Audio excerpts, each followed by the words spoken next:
You can probably sing these, and I expect you to help out on mute probably, though, a little bit later on.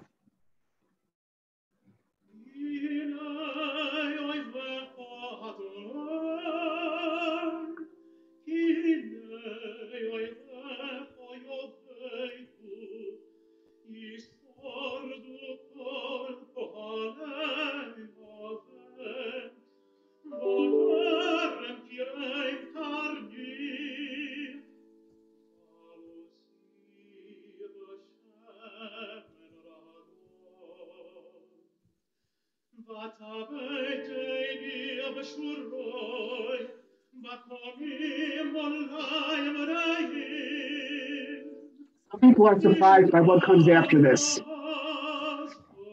but it's very familiar.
Last piece on the sample tape is also one you can sing along to.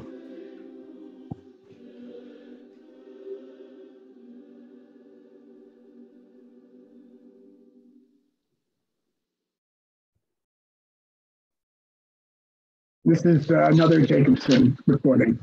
All right, Seth, let me take the time to introduce you and keep an eye on folks that are making their way in. Thanks everyone for being here this evening. My name is Carol Seth Ward. I'm the founder and artistic director of the Colorado Hebrew Chorale. After a very long vacation from the L'Chaim program, some of you may remember that the very last one we had was in June of 2021 with the wonderful Nick Page and his mother's borscht recipe. Not to mention that it was music of Bosnia and the place in Africa that I can never pronounce correctly the first time around.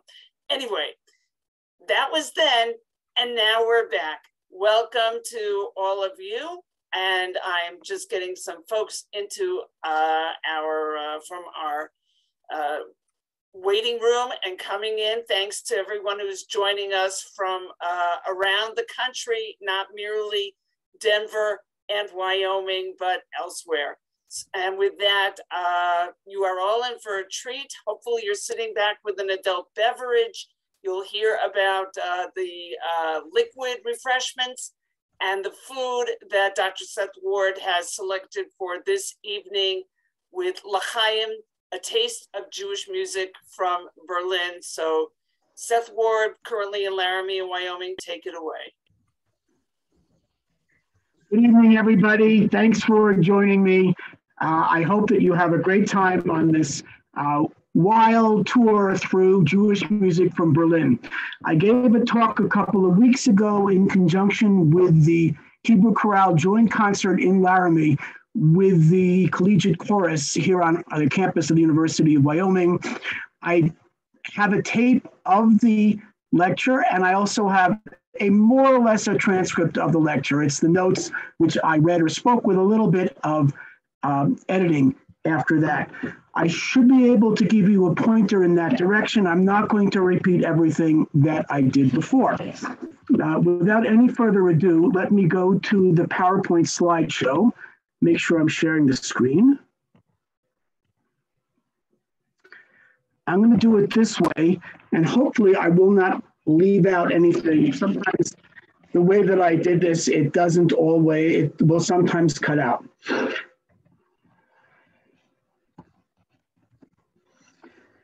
The title that we gave to the talk that I made in November and to the concert and demonstration is from the tombstone of Louis Lewandowski. Lewandowski was born just over 200 years ago in 1821. He died in 1894. His grave marker says, Liebe macht das Lied unsterblich. Love makes the melody immortal, a very fitting comment for him. Lewandowski probably is the superstar of any consideration for music coming out of Berlin or out of Germany in general that is popular in the Jewish community. I have a number of points I would like to make this evening. Some of the people whom I hope will join up on this program are in what I'll call the general professional music world. For them, I think it needs to go without saying, but unfortunately it needs to be said. Jewish music has a lot of very worthwhile pieces that can be part of the concert repertoire. And for those who are in sacred music, there is no reason why Hebrew settings, the original language of the Psalms, cannot be as interesting and as exciting for sacred music settings as French or German settings or Latin settings of the Psalms. I also want to give you a sense as to how much of the common synagogue services as they are remembered today, not always in every synagogue they've done the same way, but how much of those common synagogue services go back to the 19th century. I'm going to focus on the music of Lewandowski. I have a few more points, but let's just get going. The picture on the left is Lewandowski. The one in the middle is the interior of the new synagogue that was inaugurated in 1866. The one on the right is the old new synagogue. This is the one that I don't think the building is standing today, but it's near the Alexanderplatz in downtown, what used to be downtown East Berlin. And that was the synagogue from the 1700s. And it continued operating even after the new synagogue was opened. Here is a picture that I took of both sides of Lewandowski's grave. And you can see that on the Hebrew, it has the names of his two most important publications, Kol Rina Utefila and Toda V'Zimra, which had these are multi-volume works. These days, since they were published in the 19th century, there are images which I have downloaded and copied for you that have most of his works, but not all. There are quite a few pieces that never made it into those collections. Lewandowski wrote cantatas in German, they're not in those collections, and was the head music teacher in basically the Free Jewish School in Berlin for decades, and published a lot of his pieces. The obvious choice for the drink tonight has to go with tonight's presentation. One of Lewandowski's best known and most popular compositions is connected with what drink? This should be a no-brainer. but let's stop the share for a moment and see if anybody has an idea of what I'm talking about. Would it be wine? Right, and why would it be wine? Because it's for Kiddush. Right, and my guess is that all of you know the Lewandowski Kaddish. Let me go back to sharing the screen.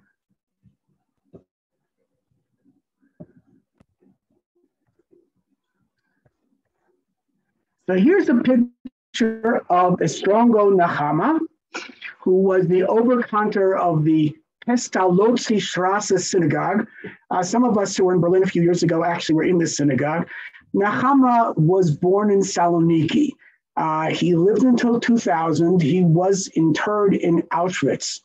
Apparently, he survived because the Nazis liked him to sing O Sole Mio.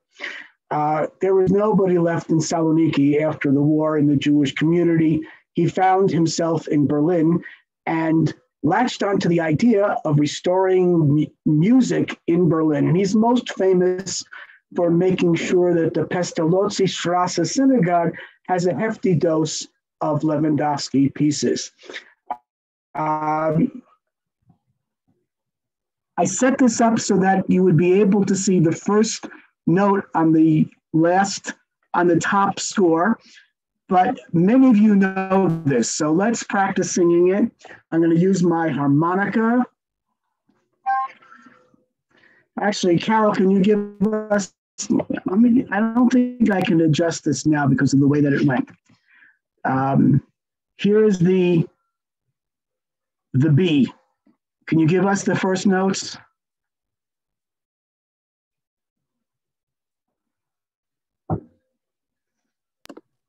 Are we talking You have to unmute. Is it the second system? No, the top system. And so now, why don't you all sing along with Carol? Which means you get to mute yourselves. I'm going to, sure, I'll sing it as written. As written, yes.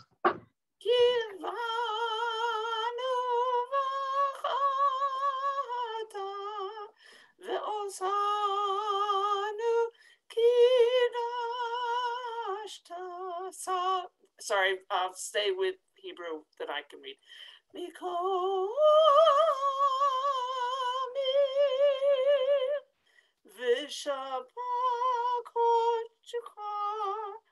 Etc.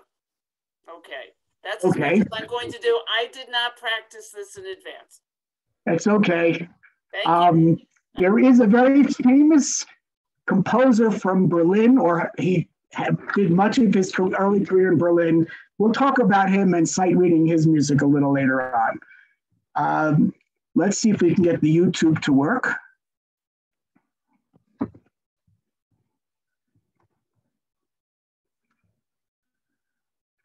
Okay, I'm going to have to do this a little bit differently so I can see what I'm doing.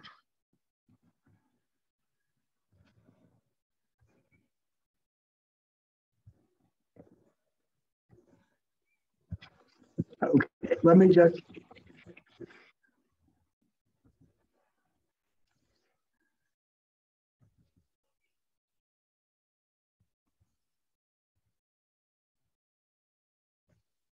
Yeah, I'm gonna call it right now. I think I found the single biggest productivity hack of 2021. It's this Google Chrome extension called Speech.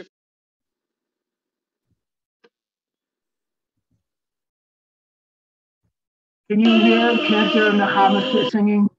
Someone say something. Yes. We can hear it, but we can't see the video. There's nothing to see. Okay, yes, we can hear it.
I'm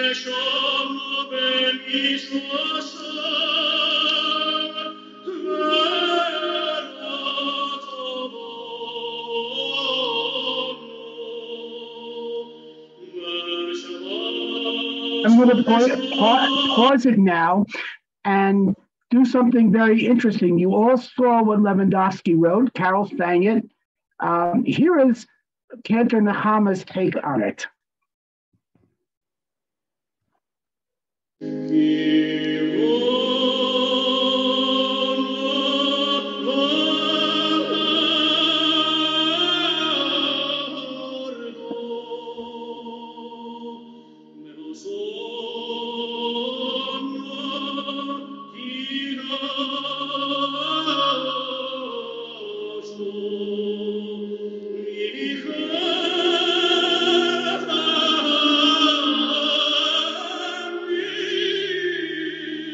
Anyway, I think you might find that interesting.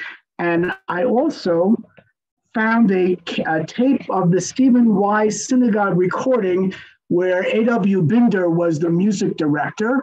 And their cantor had a similar take, despite the fact that's not how Lewandowski published it. I think this is in Kolrina Utafila. I want to say one more thing. The Kiddush is very popular. I think that when several of us on this Zoom were in Berlin a few years ago, we must have heard 3 or 4 or 5 variations on the theme. Cantors who had their own particular adaptation of the Kiddush. Well, we talked about the drink. By the way, I thought of getting out a whole list. There's a lot of, there was internet information about how to make bad Kiddush wine taste a lot better. You know, pour it into vodka or soak it with horseradish or something.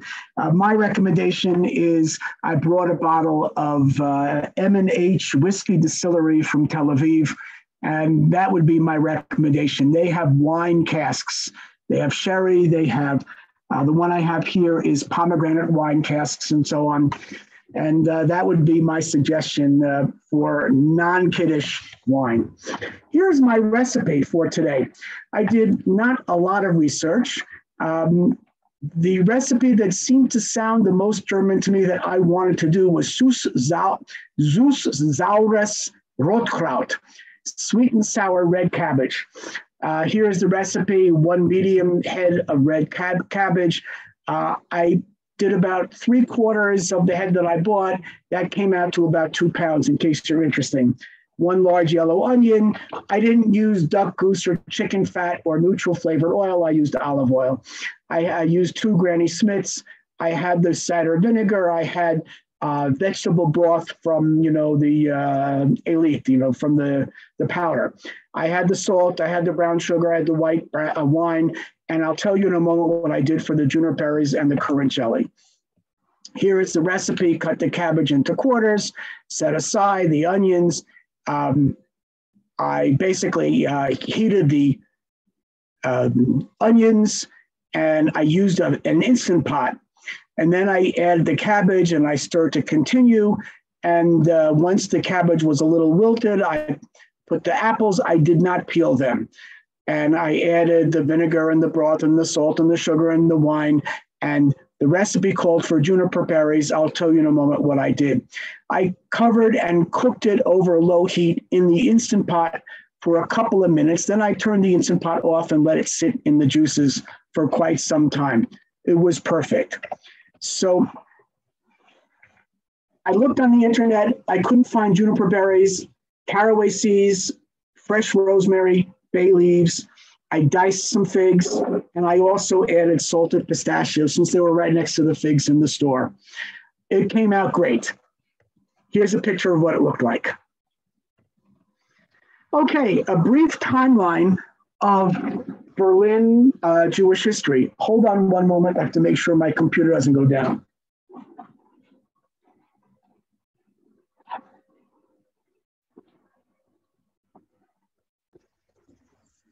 Jews lived in Berlin since the Middle Ages, probably since the 1200s. There's not very much documentation.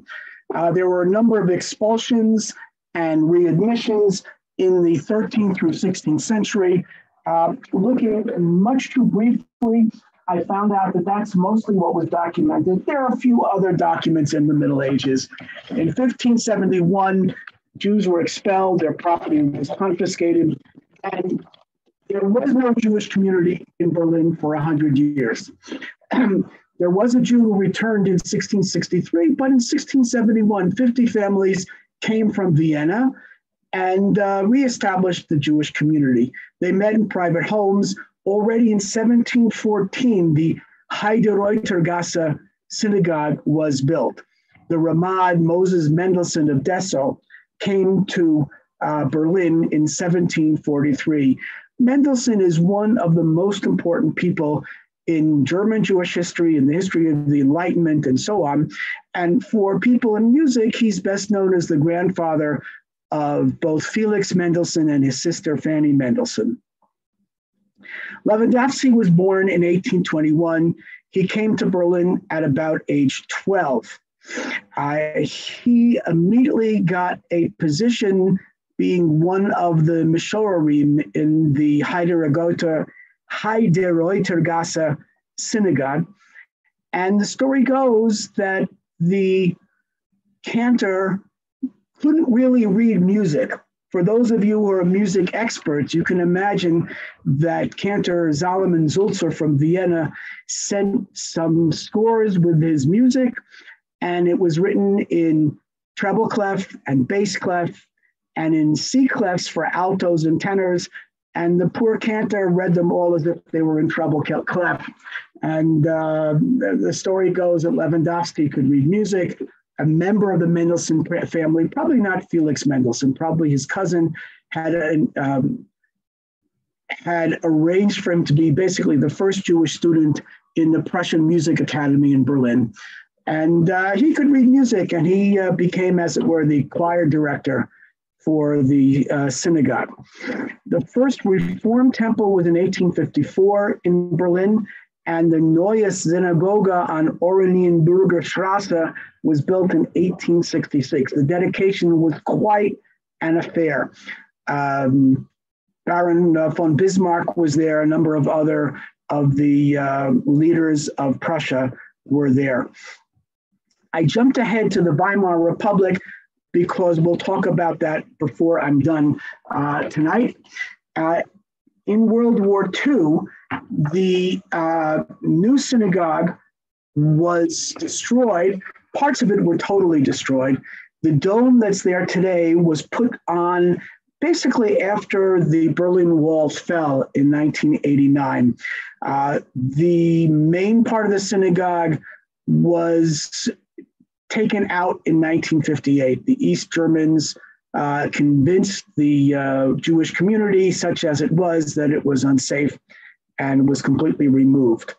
And then I put one further comment for the 21st century. The Lewandowski Festival was inaugurated not by Jews, but by a businessman who basically wanted to spruce up cultural offerings in the Christmas season.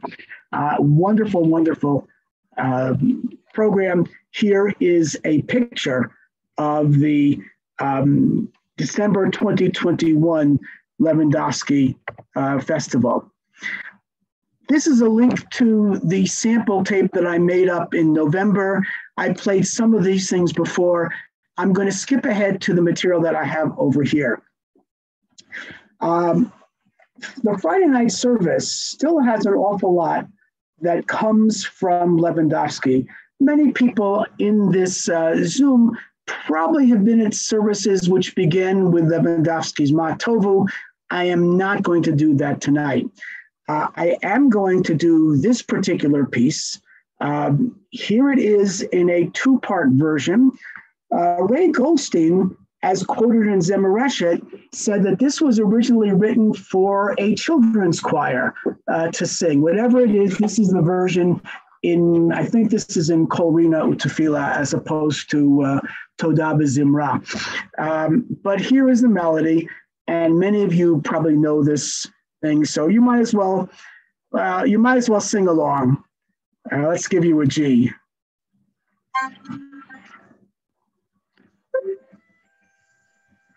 Sadikatama yifrach ki erez balvanon yisker shetoli bevet Adonai bechatzrot Eloheinu Yaheinu Yafrichu. And the chorus comes in with the same melody. There will be a performance. I think I have a listing of this someplace in the PowerPoint. The St. Martin's Chamber Choir will be performing at the end of this month on Friday night at 7:30 and on Sunday, this is the 26th and 27th. That's incorrect. It's Saturday evening. I'm sorry, Saturday night at 7:30 and the 26th of February, and Sunday at 3 o'clock. I will be speaking before. Carol will be conducting two of the pieces. And this is the text of the first part of Psalm 92. And this is the text of the very end part. I had a recording. Okay, the recording never got a copy into it, but we can fix that very quickly. I'm going to play a bit from the beginning of Psalm 92, and we'll play the end.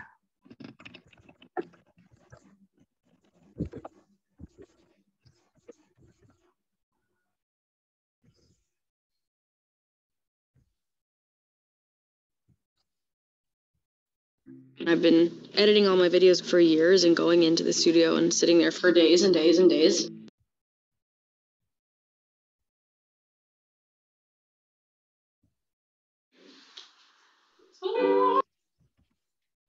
I'm going to make sure that you can see the video. Hold on a second.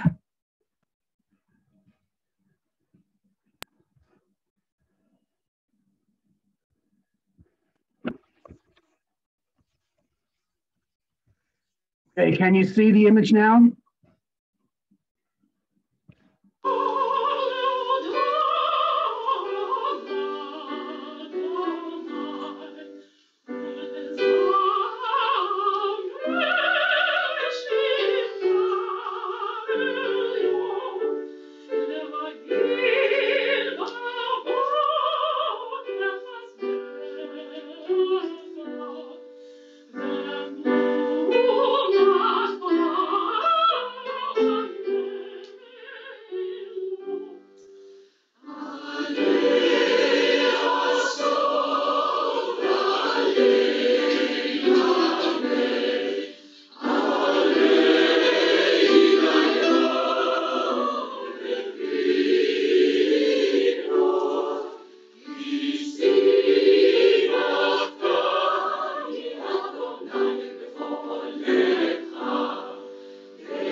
I'm going to skip ahead towards the end.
I'll point out very briefly that one of the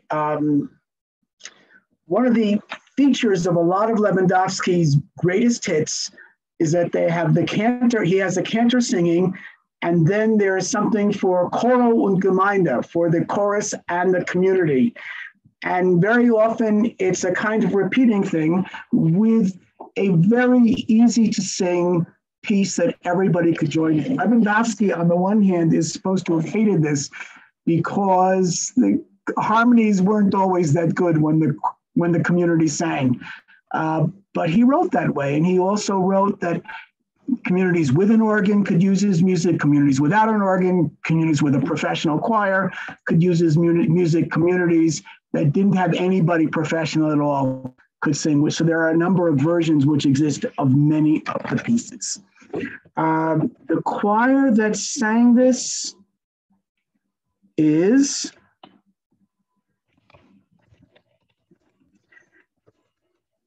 Hebrew Union. This is Hebrew Union College Jewish Institute of Religion. The soloist is Lauren Levy. There is no date. Yes, there is a date. March 20th, 2012 is the date.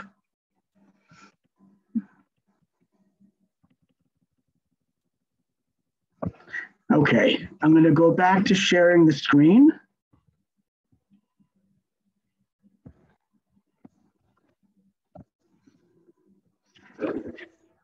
The Khasi Kaddish is also, the Khasi Kaddish that everybody knows is also by Lewandowski. So is the Vayechulu. So is one of the two most popular Magen Avot melodies that are used in American synagogues. I'm going to show you one of the sheet musics for the Khasi Kaddish. There's a sample. Look inside. And you can see this is the Yid Kadal, the Yid Kadash, Shemei Rabban. Again, very common. And the Magen Avot is also, let me see what this is. Track 20, page 245, Khasi Kaddish. So here's Yid Kadal, Yid Kadash, Shemei Rabbah. Again, an example of something done for a synagogue to illustrate this. Here's the Magen Avot. And again, Magen Avot bidvaro, mechaye metim b'ma'amaro, ha'el hakadosh she'ein kamohu, ha'meniach li'amo b'yom Shabbat kodsho, etc., etc. I have a reference here. He actually says chorus, and I think he says cantor and chorus. Chor und Gemeinde. In many Orthodox synagogues, the Chor und Gemeinde sings the whole thing first, the community, the people, and then the cantor repeats it. I don't know that that was the practice in Lewandowski's synagogue. For those who are interested, the other very popular Magen Avot melody is by Israel Goldfarb and his brother S.E. or Shmuel Goldfarb, surely one of the most important generators of American Jewish music in the mid-20th century. I'm skipping now to the Shacharit service. And this is another very, very common piece that's performed, a very beautiful one. When I was in Berlin a few years ago, I heard not a very beautiful rendition in the synagogue where I attended on a Shabbat morning. Let's see if I get myself a beat.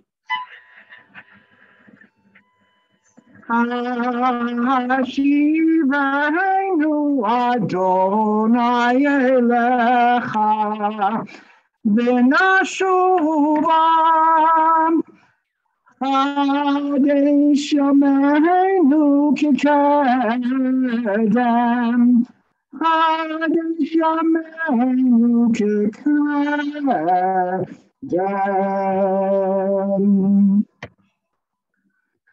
Here is a rendition by Naftali Hershtik. The Mizrahi series means Alberto Mizrahi. And you'll see who doesn't. Browser is not working.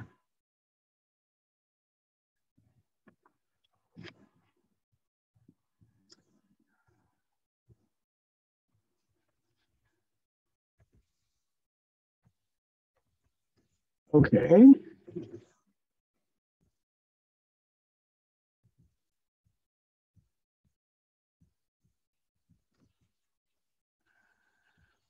I don't know why it's doing this to me.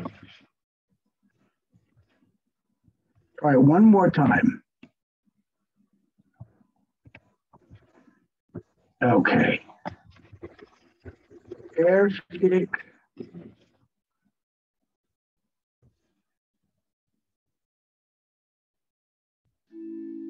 This is the same recording, but not on not on Alberto's series. Can you hear that? Can you see the video?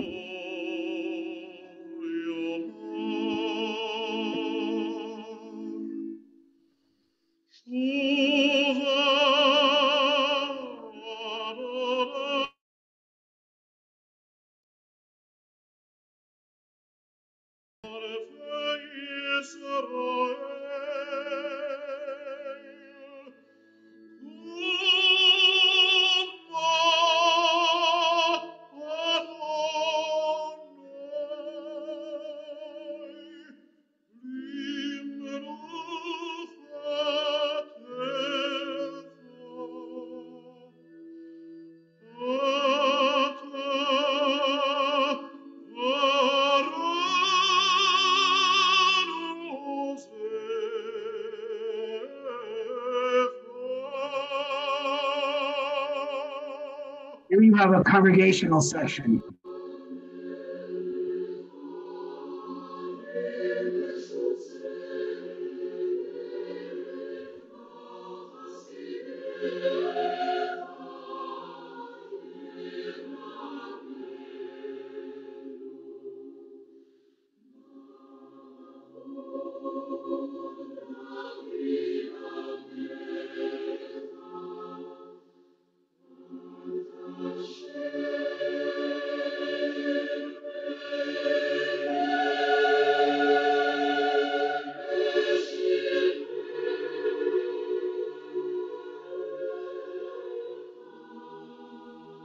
I'm going to skip ahead to the tutti section at the end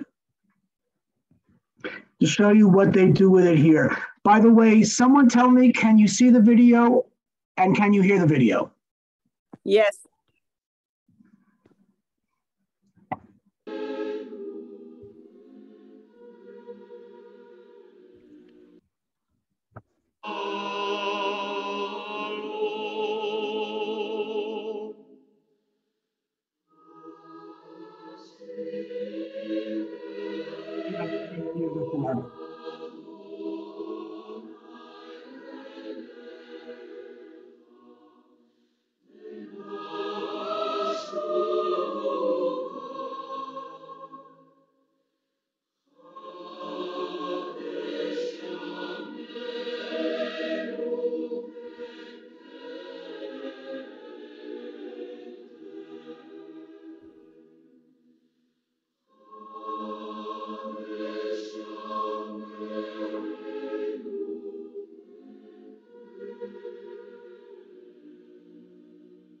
There are about 3 bars in Lewandowski, but look what Herstick does.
If you were wondering, this is Renat National Choir.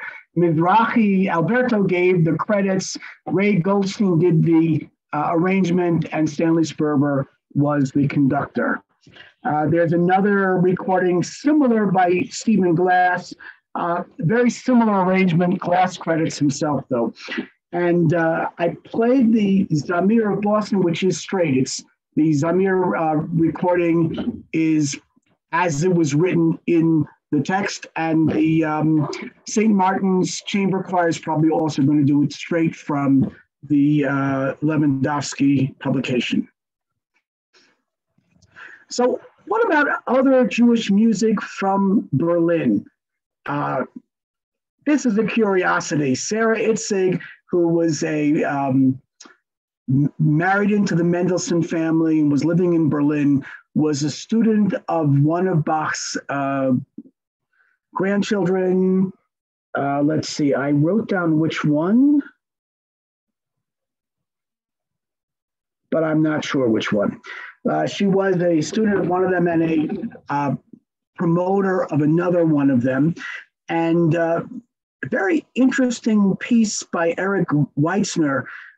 He began writing how the Bach B minor mass would have sounded had Sarah Itzig written a more Jewish text to it. A very curious piece. I wrote about it in drsethward.wordpress.com, and apparently he's having a performance of the B minor mass refigured as a Hebrew liturgical text in Hartford in May. And there's talk about getting a performance in New York as well.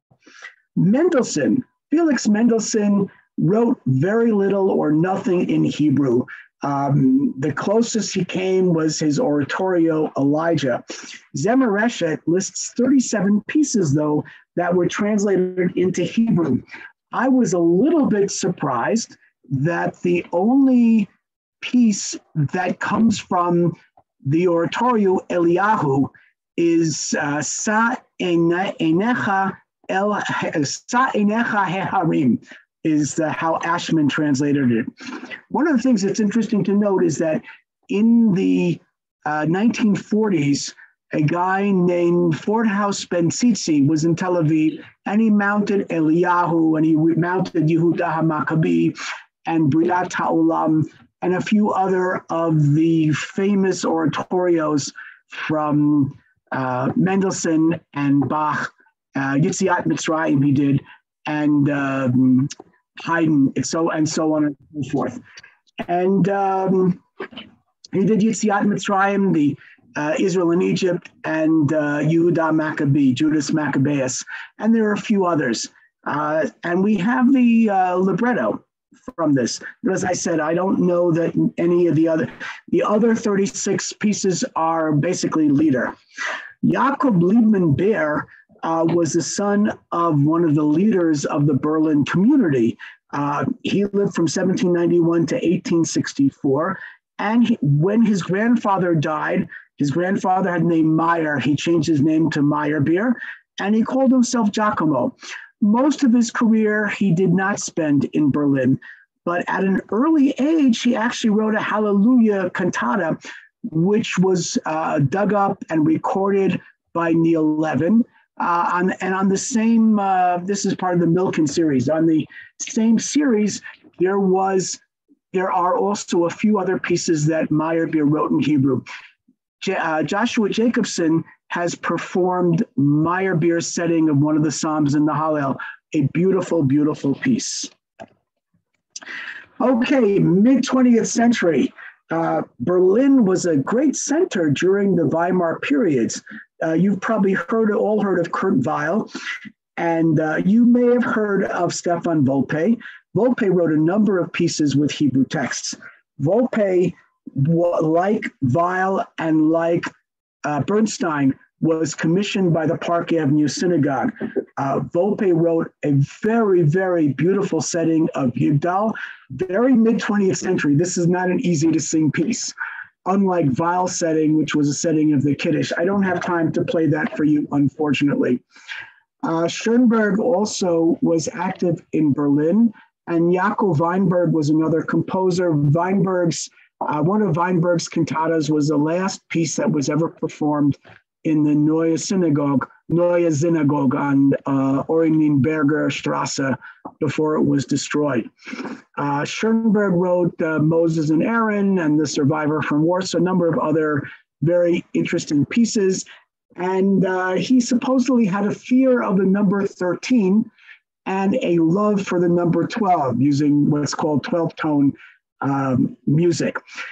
Carol suggested that rather than singing the Kiddush, we should sing Mac the Night. She thought I should do the Bobby Darin recording, but I figured this is music from Berlin. We should try to sing it in German, Mackie Messer. I'll play a little bit of the YouTube in a moment. Actually, let me see if I can get the YouTube to play.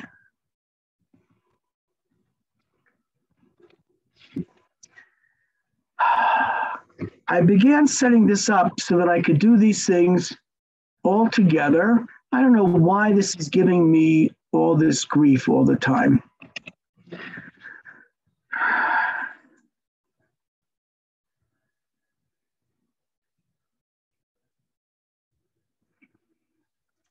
Well, here are the words. I'm going to put them in the chat.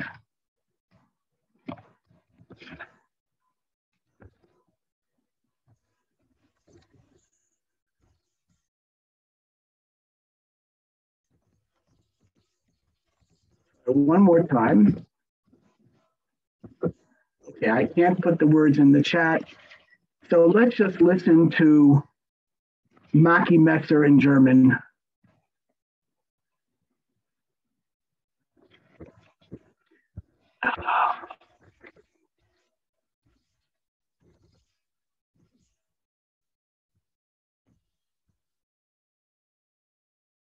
My perfect recipe for the Super Bowl: avocado, jalapeno,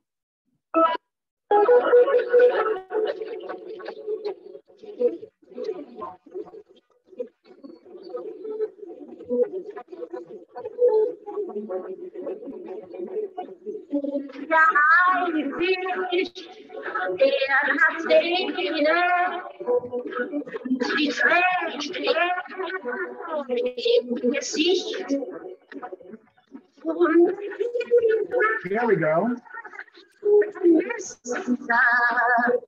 Doch das Messer sieht man nicht am schönen blauen Sonntag liegt kein Toter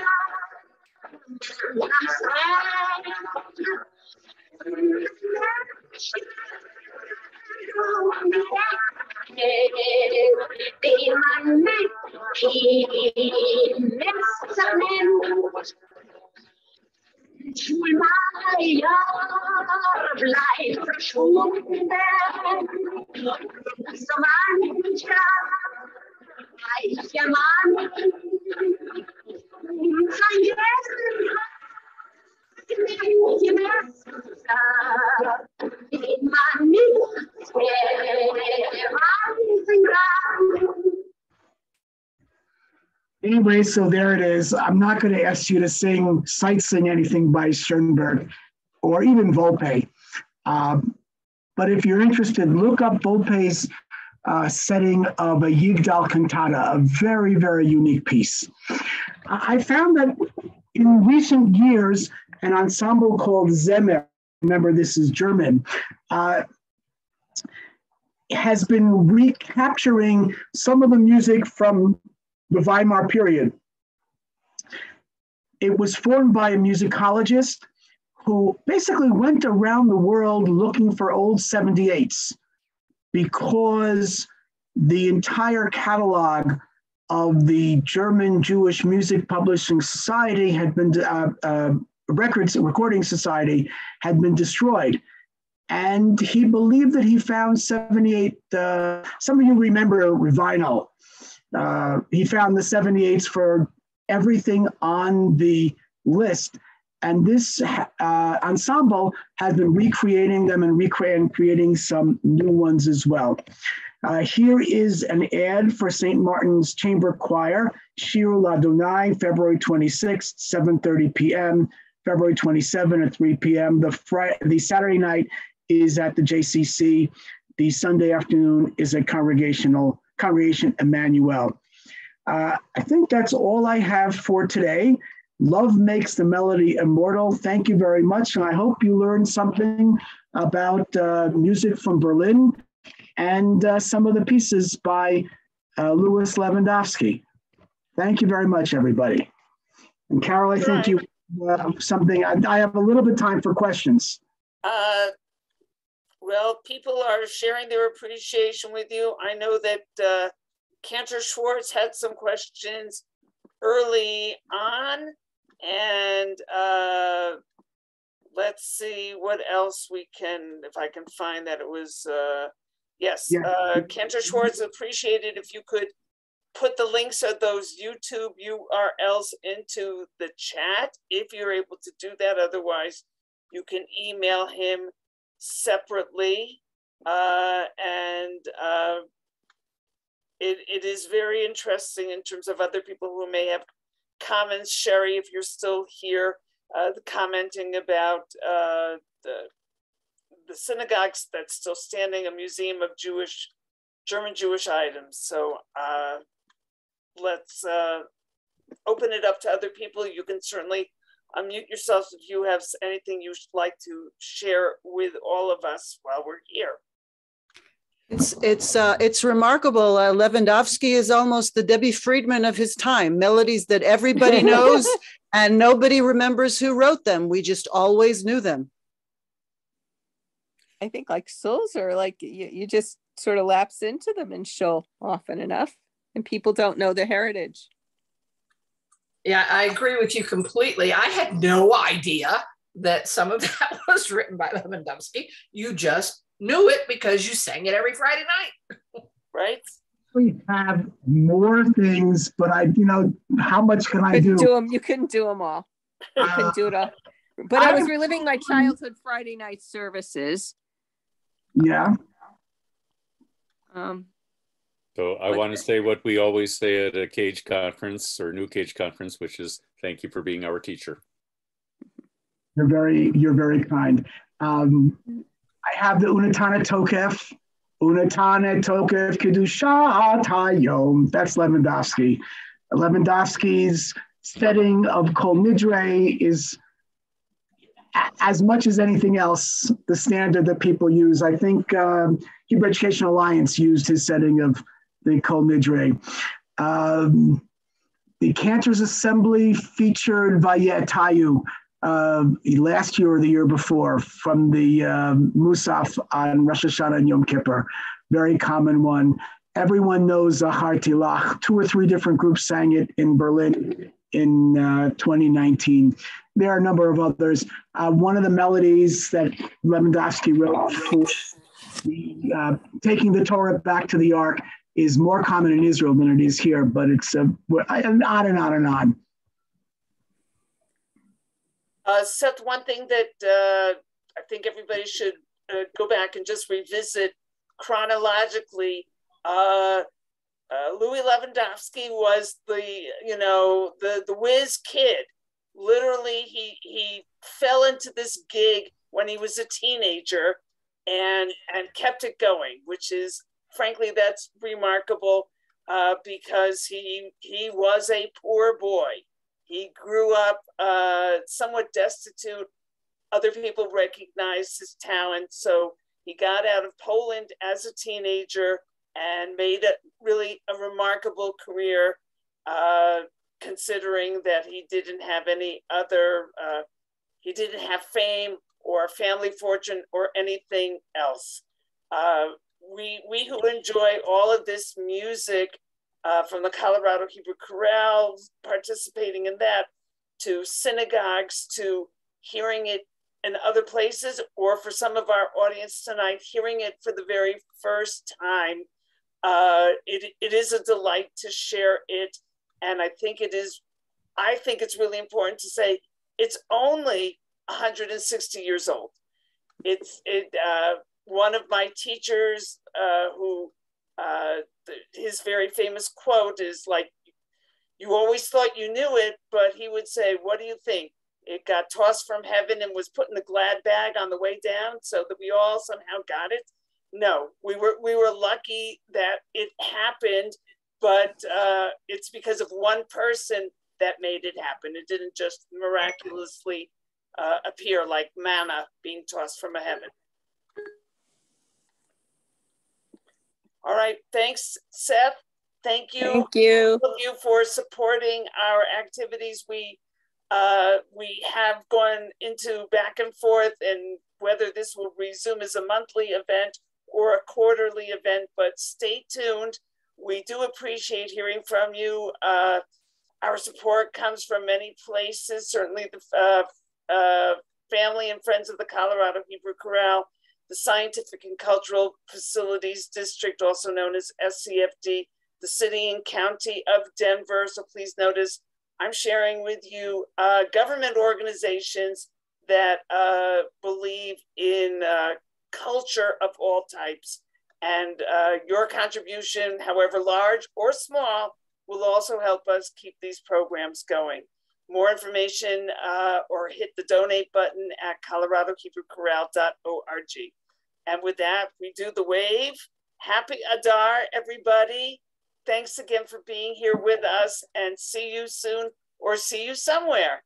All the best. Take care. Thanks again for joining us.